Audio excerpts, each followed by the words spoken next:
Hey everybody, this is Matt Schultz, aka Broker Matt with Keller Williams Avenues Realty, coming to you with this week's quick tip.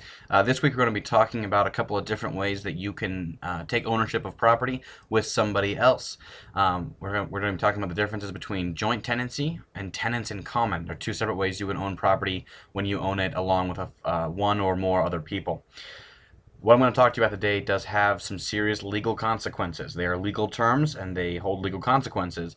And before you take anything I say today and apply them in the real world, you need to consult with a licensed Colorado attorney to fully advise you of the consequences of what I'm talking about today.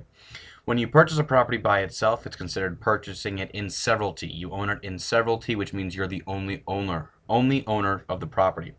When you purchase property with one or more other people, you can do it in a couple of different ways, and some of the options you have available to you are either joint tenancy or tenants in common. Now, joint tenancy is when you own the property with other people, one or more, and when you die, the interest you held in the property moves to the other owners of the property.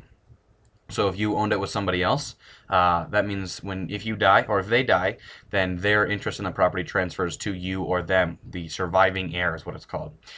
If you own it with multiple other people, then your interest transfers over to them and the property is divided by one less person at that point. Now, if you own it as in the type of ownership is called tenants in common.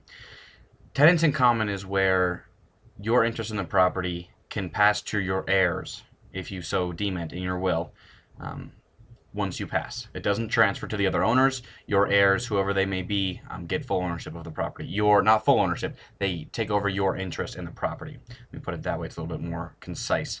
So that's the difference. That's the quick difference between joint tenancy and tenants in common. Joint tenancy, when a joint tenant passes, the interest transfers to the other owners of the property. Tenants in common, when the tenant or owner passes, their interest in the property transfers over to their heirs. Quick, simple, and easy.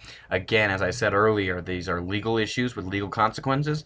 Please be sure you consult a Colorado licensed attorney before you take action on anything I've talked about today. As always, if you have any questions or concerns, feel free to give me a call at 720-244-6497 or send me an email at matt@brokermatt.com. As always, find me on Facebook, Broker Matt with Keller Williams Avenues Realty, or on the web at www.brokermatt.com. Guys, look forward to seeing you all next week. Have a good one.